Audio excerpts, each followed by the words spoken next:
Ilegal în Italia, ilegal în Italia. Noi am fost un popor frumos. Și suntem rămânem un popor frumos în continuare. Până la urmă, autostopul nu e chiar atât de dificil cum am crezut inițial. Pautenie!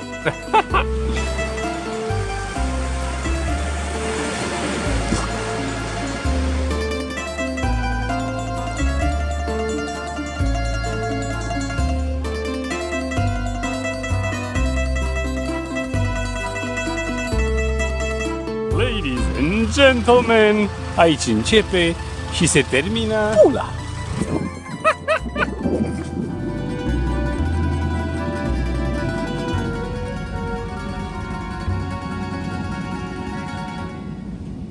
Welcome to Catania! Gazdă prin Couchsurfing, mă așteaptă Emily. O să vizităm un prieten și o să avem parte de o cină siciliană. Buon appetito! Prima zi in Sicilia și am parte de paste. Molto buono. Questi qua si chiamano masculini, pomodoro, pinoli, Pinoli. uva, finocchio selvatico, uva sultanina, cioè uva passa. Ok. Con ragù. Cornetto con pistacchio.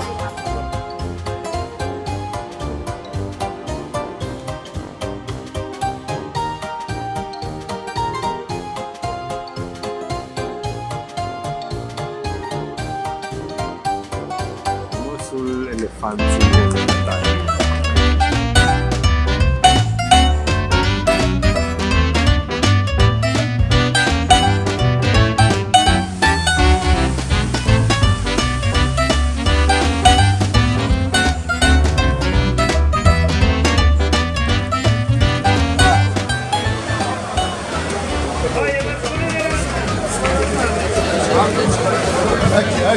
Am mai jos la obor, miros de mici. Azi vorbesc desparte Catania. Ne-am găzduit Emily din Scoția. Atât de drăguță că mi-a împrumutat rucsacul ei și cortul și sacul de dormit. Să-l am în caz de ceva. În seara asta n-am nicio gazdă, mă îndrept spre Siracuza, bineînțeles, autostopul. Și să vedem. Sper să întâlnesc lume frumoasă. Băi, ce vreme frumoasă! De făcut autostopul, de prins ocazie către Siracuza. Hai cu Siracuza!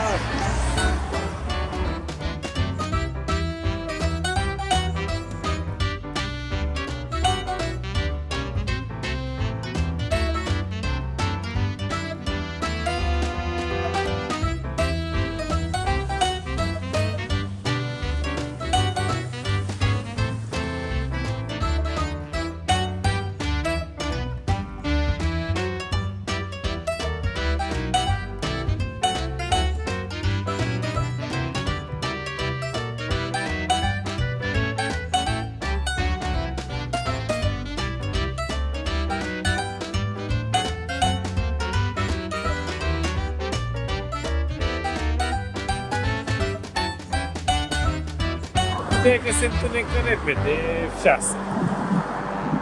Mă rog, nu ca în Laponia, dar după ce că e autostopul dificil în Italia, noaptea e imposibil, așa că trebuie să găsesc un loc frumos de cort. Drăguța de aia de Emilica mi-a dat cortul. Altceva și aveam doar hamacul la mine și e cam fric. Seara se lasă lucrarea. Am văzut un mic castel care e abandonat. Am găsit o cameră în castel. Așa că nu pun cortul aici. Am cămăruța mea. Pun cort. Să mă culc de vreme, așa că mă scol de vreme. Castelul în care eu am dormit. Mă rog, mini castel de dimineața. Mi-era dor de italieni. La ocazie mă văd și pachegat. Mai sunt doar 5 km până la Noto și apoi în Ragusa. Mă așteaptă Irene și familia ei. Ce fac bun! Ce mă bucur că am ajuns în Sicilia în primăvară. Totul e verde. În vară totul e uscat, galben, maro. E perioada portocalelor, nu sunt așa mulți turiști, așa că e perfect. Benvenuti a Sicilia, sì. Am ajuns în Noto. Nu știam că e în patrimoniul UNESCO, mă rog, ce nu e în Italia. Turcia, Malta un pic.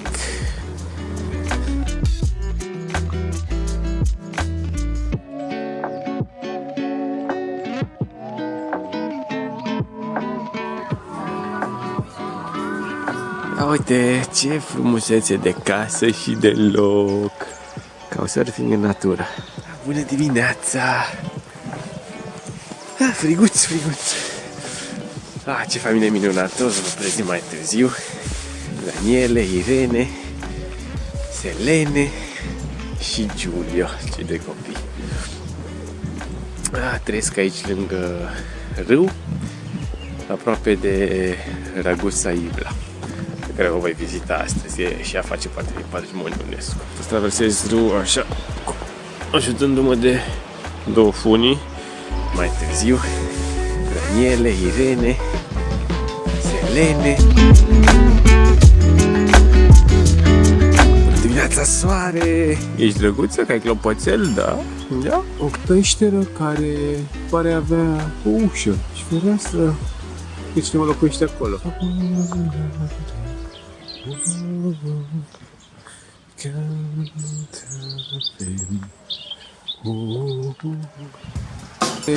Pare avea o fereastră.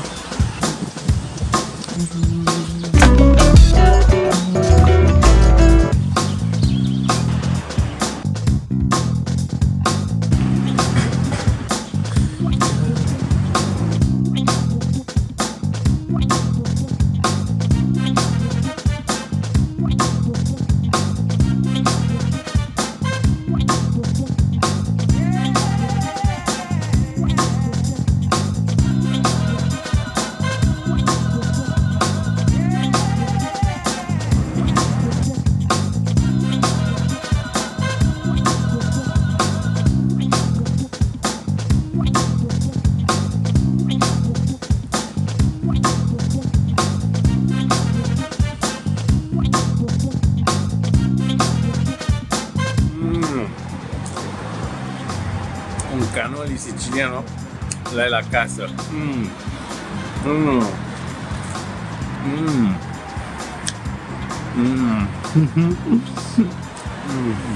Mamma mia. Lasagna con melanzana? No, con cavolo, come si chiama? E ricotta, requesón. Cu un curcubeu în spate. Sper să ajung în Agrigento la 100 și ceva de kilometri. Sunt într-un magazin românesc. Sunt ca un panini italiano românesc. Face cinste Claudiu, care m-a luat la autostop. Niște nume italienești pe aici, de Bogdan, Ionuț, George. În Sicilia am dat un român, de George, dai de oameni buni peste tot. Până la restaurantul Picoță. din Victoria. Și e bine să vorbești pe limba ta, nu? Foarte frumos. Sunt mândru că ești român, până la urmă sângele de acolo e. Normal. E un magazin Sapore din România, se cheamă, care e o cumătră de-a mea prevenită. România trăiește și prin străinătate, Normal. cu tot cu român frumos.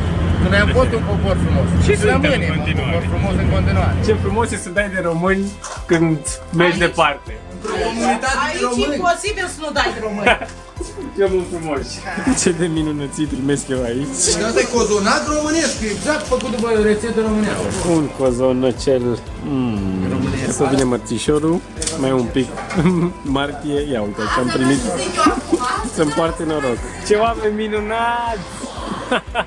Deci plec ca după Colind, ca de Crăciun.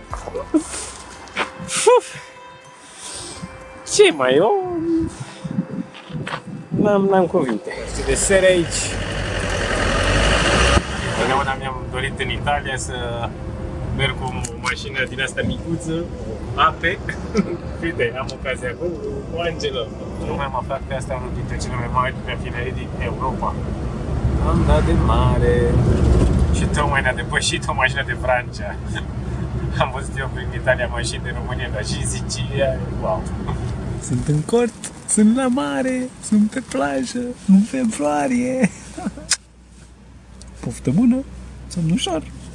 Pe mâine mă așteaptă un oraș frumos de vizitat. Sunt niște temple istorice de musai de văzut în Agrigento. Bună dimineața, mare! E cazul să mă trezesc.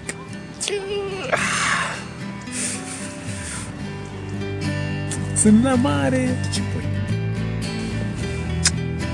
Somn ușor. Dimineața în Valea Templelor. Am biletul. Intru gratuit cu legitimația de ghid.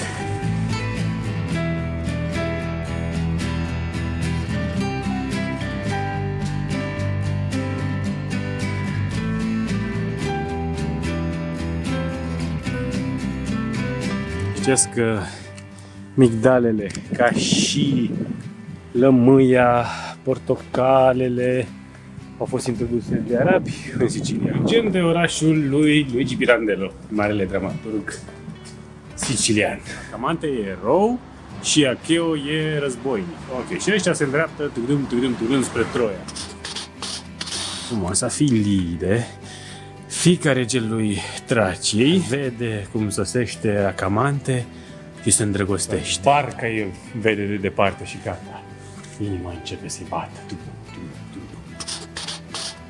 Prințesa Filide primește o cutiuță misterioasă de la Acamante. Eroul grec Acamante se luptă pentru cucerirea Troiei. Se transformă Filide, prințesa Traciei, într-un superb arbore de migdale. Troiei. Bun.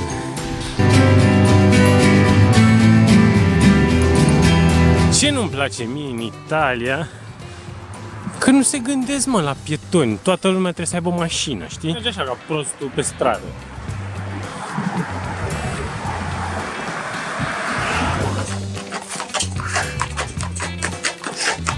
Salve!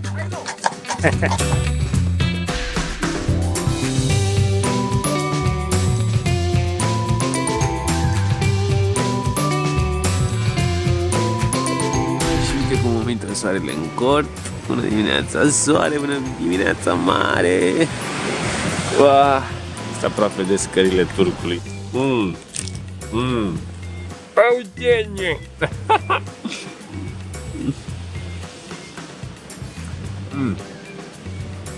Orice brățică Roma ar merge. Scale dei turchi, scările turcilor, niște roci plictisite de atâta verde și alge împuțite. Locul meu de cort, scările, papa. Aici este Salvamaru. Și gata, hai pe Marsala. Verde. Dietro questa montagna c'è il mare. Ah sì, sì. Addirittura l'altra montagna, ora ti farò vedere qual è a strapiombo sul mare. Volevo vedere, sono andato lì sopra quella montagna e sotto c'è uno strapiombo, c'è il mare. Unde sunt ruinele a fost o biserică și lângă mi-a spus părintele că el a pus crucea. Chiar mi-a spus un banc, același banc pe care știam despre România, când a făcut Dumnezeu lumea. Nu cu Sfântul Petru, el mi-a spus cu Îngerul Mihail. Vai, Doamne, ce frumoasă ai făcut tu Sicilia, și cu natură, și cu agricultură, cu de toate. Și apoi, Doamne, a zis lui Mihail, da, să vezi ce sicilieni o să le dau.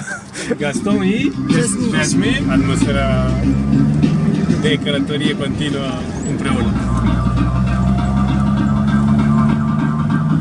Prima oară că merg cu un camion italian, OM. Că mă las Salvatore în camionul, el se ocupă cu albinele și mergem până Marsala. Cum spuneam, este Italia, n-ai trotuar. Ești în centrul orașului. Welcome to Marsala!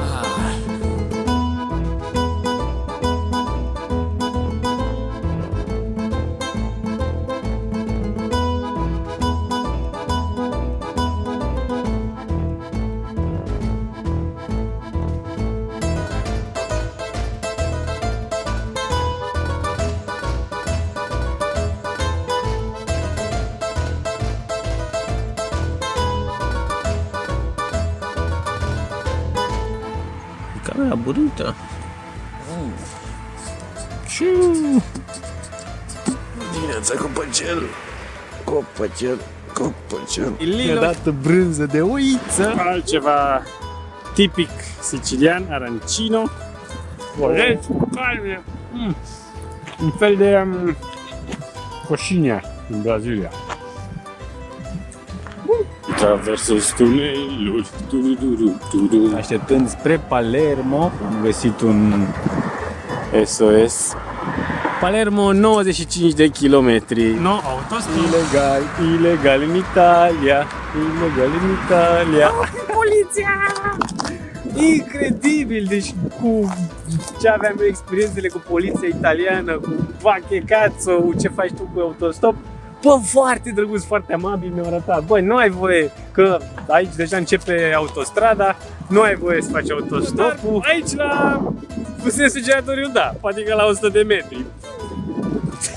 Iar am dat de români. La Palermo mai aveți 60 km. Și de acolo în portbagaj. Sărmăluțe.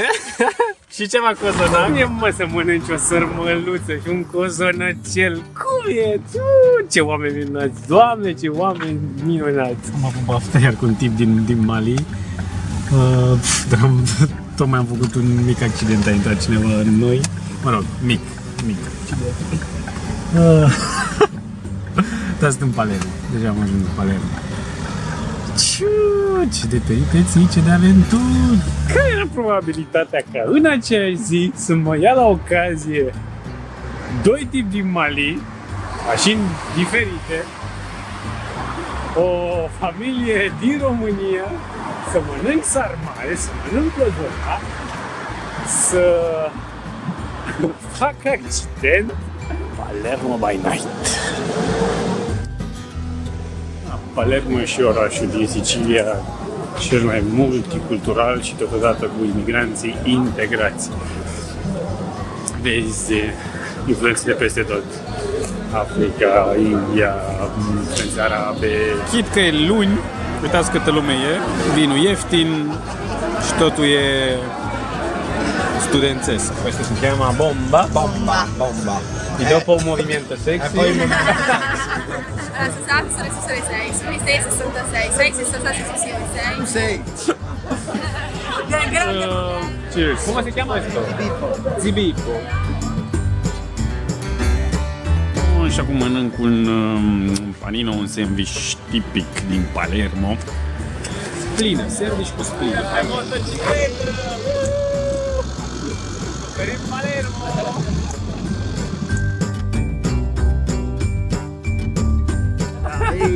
Ciao! Ciao! Și tocmai am aflat că centrul istoric din Palermo e cel mai mare din Europa. Mercati sono la Buccia, il Cassaro, Ballarò e il Campo. 4 quartieri. Buccia. Qua è molto più la sera. La sera diciamo casino, gente che balla. Mercato popolare. Uno, sono 3. Questo è il primo. Molto bello.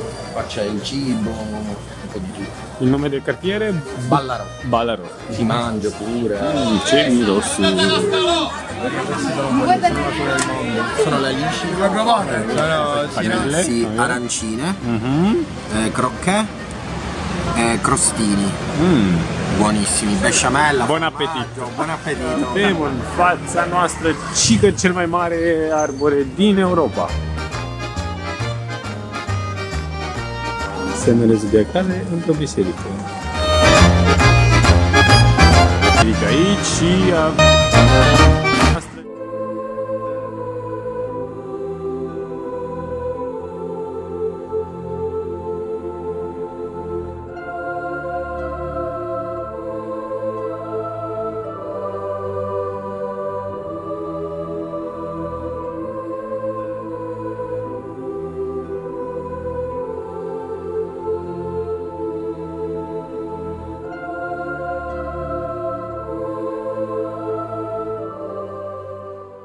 de repede n-aș fi crezut că mă poate lua cineva.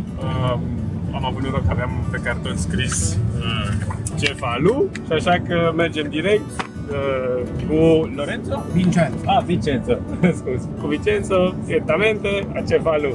Grazie.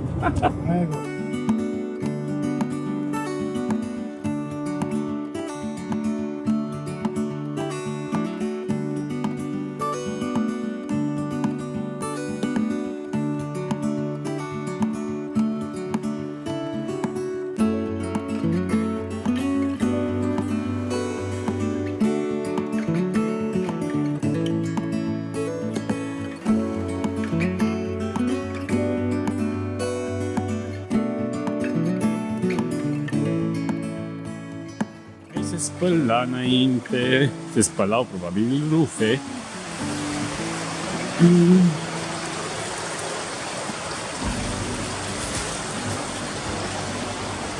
Wow. Super tare! Cu apă din râu. Frumosul Cefalu. Nu eu, el. Și frumoasă mare.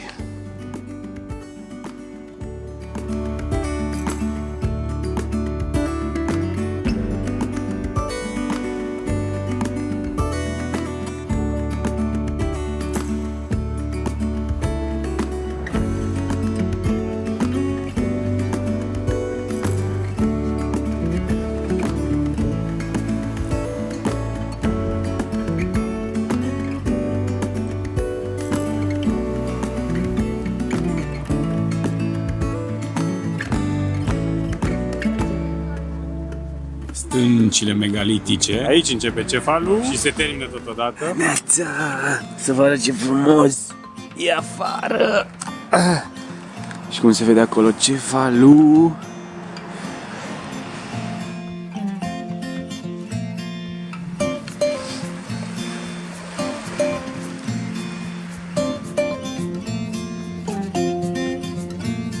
Castelbuono. Locul ăsta e splendid. La 14 km de mare și totodată aproape de munte.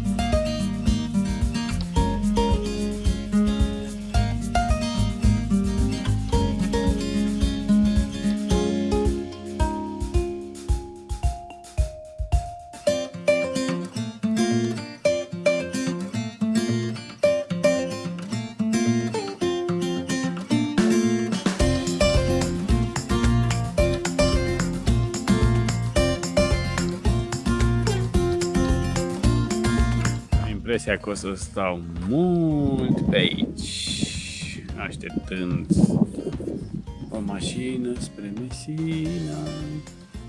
Multe momente de genul ăsta ți-ai fi dorit să fii în doi. Dar de cine să găsești?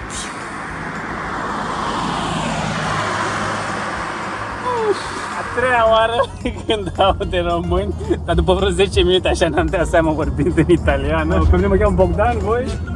Cosmeș Dumitru, îmi pare bine. Românii noștri de suflet. Ei sunt din Iași. A doua oară mi se întâmplă pe ziua de azi să fiu dat de niște români, de doamna Ioana și domnul Ilie, nu? Așa? Tot din Iași, ca și băieții de azi. Asta este Torenova, noi aici mergem la medic. Torenova se cheamă.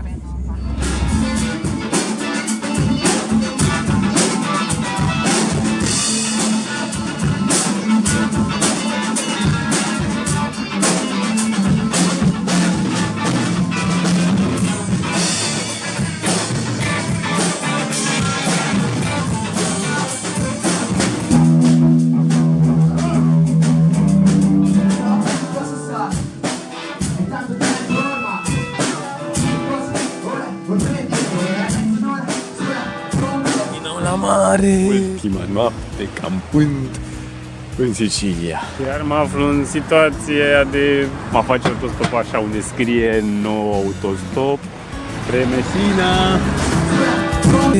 De data asta, ultima noapte campând în Sicilia. E plin de tuneluri pe aici și acum mergem spre Barcelona, nu cea din Spania, cea din Sicilia. excelentă de făcut autostop. Iar am prins un tir cu Roberto. Asta este ultimul autostop în Sicilia. Mergem direct în Catania. Yes! Grazie Roberto! Prego! Un onore! Așa că, până la urmă, autostopul nu e chiar atât de dificil cum am crezut inițial. M-au luat și sicilieni, m-au luat și români, și albanezi, și africani, toate. Totul se poate, cu încredere și optimism. Intrăm în tunel, da, și mergem cu poșta italiană.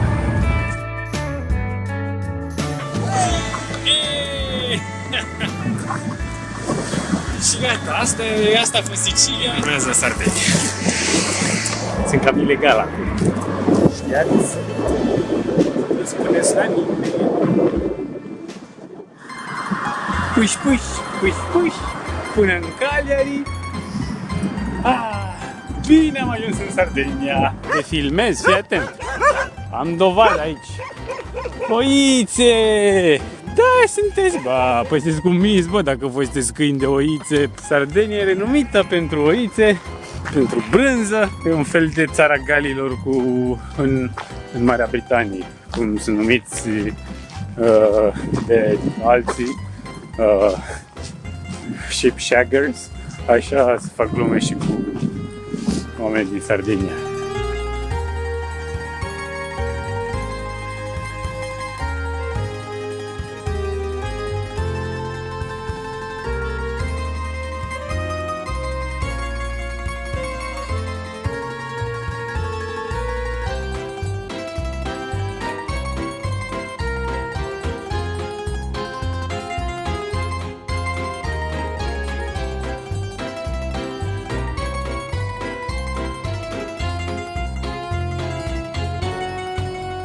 Străduța San Giovanni.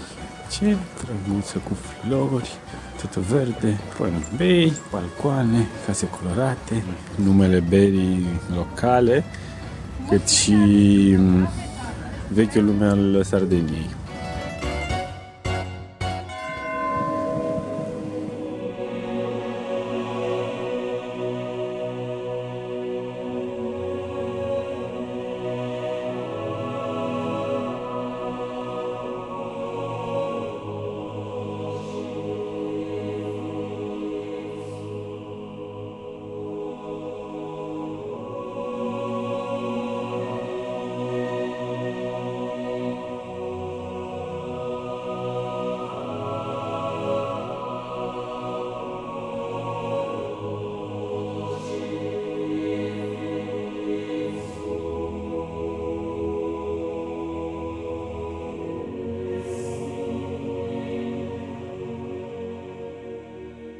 Bună dimineața! E o zi splendidă în Cagliari.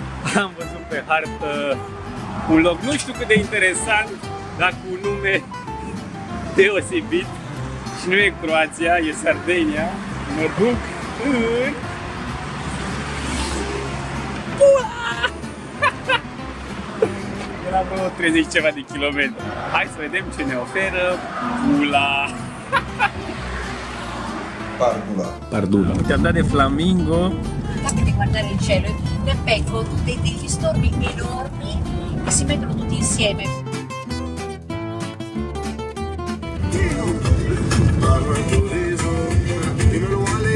Fraților, dragii mei, ladies and gentlemen, aici începe și se termină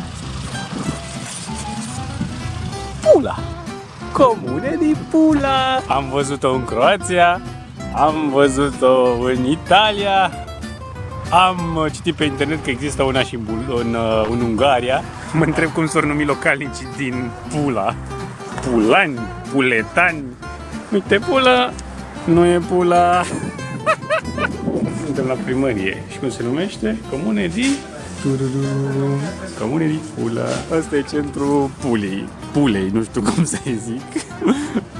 În Italia, în special, în orășelele micuțe, totul e închis între 1 și 5-6. Totul absolut e închis. Măcelărie, cofetărie, bijuterie. De la măcelărie aici, la doamna Porcu Marcel. A aparținut pe rând fenicienilor, cartaginezilor, romanilor, bizantinilor și așa mai departe.